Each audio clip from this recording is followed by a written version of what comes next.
घना हरा भरा जंगल था। सुबह की धूप पेड़ों की शाखों से छनकर नीचे गिर रही थी।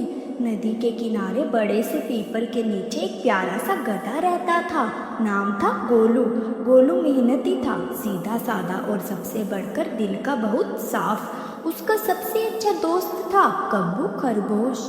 दोनों हर सुबह साथ घूमते खेलते और फल ढूंढते। कब्बू अक्सर कहता, गोलू भाई तू सबसे सीधा है, सब जानवर तुझे पसंद करते हैं, पर थोड़ा सावधान, जंगल में भेड़िया शेरू फिर से लौट आया है। गोलू मुस्कुराकर कहता, भेड़िया हो या तूफान, जब दोस्त साथ हो तो डर कैसा। दोनों की दोस्ती पूरे जंगल में मशहूर थी। एक दिन दोपहर को भेड़िया शेरू झाड़ियों से निकलकर बोला, वाह रे गोलू, क्या शरीर है तेरा, अगर तू मेरे साथ काम करे तो तुझे राजा बना दूं।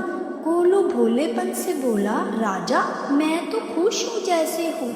शेरू हंसा और बोला, सोच ले वरना पछताएगा। फिर वो अंधेरे में गायब हो गया। गोलू ने ये बात कब्बू को बताई। कब्बू ने फौरन चिताया, गोलू वो तुझे फंसाना चाहता है, शेरू कभी किसी का भला नहीं चाहता। गोलू ने हंसकर कहा, मैं किसी से दुश्मनी नहीं रखता, अगर वो अच्छा बनना चाहता है तो क्यों ना दोस्ती की जाए।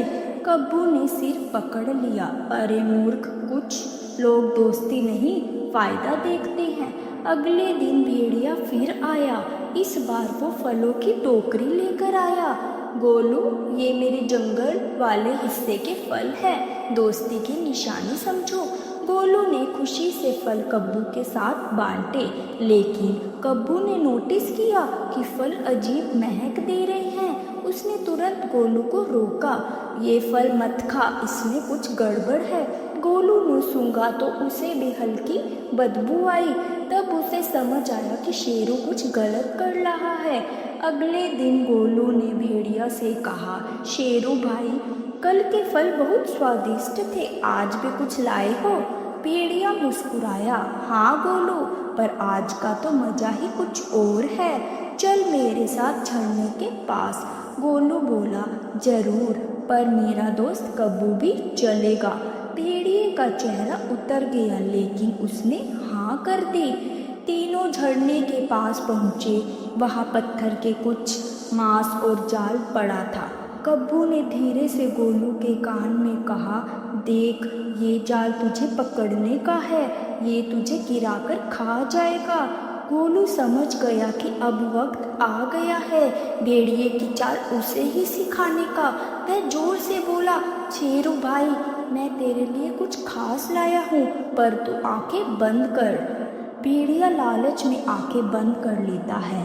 तभी गोलू पीछे हटकर अपने पैरों से जोरदार लात मारता है। भेड़िया सीधे जाल में जा गिरता है। कब्बू ने जल्दी से रस्सी खींचकर जाल बांध दिया। भेड़िया चिल्लाने लगा, मुझे छोड़ दो, मैंने गलती की। गोलू बोला, तूने दोस्ती की आड़ में धोखा दिया, जंगल में अब तेरी जगह नहीं। जंगल के बाकी जानवर इकट्ठे हो गए। सबने मिलकर भेड़ियों को जंगल से बाहर निकाल दिया। शाम को गोलू और कब्बू नदी किनारे बैठे थे। सूरज डूब रहा था, ठंडी हवा बह रही थी। कब्बू बोला, देखा, सच्ची दोस्ती की ताकत किसी भी चालाकी से बड़ी होती है। दोनों ने मिलकर आसमान की ओर देखा। बादलों के बीच चांद चमक रहा था, जैसे उनकी दोस्ती की निशानी।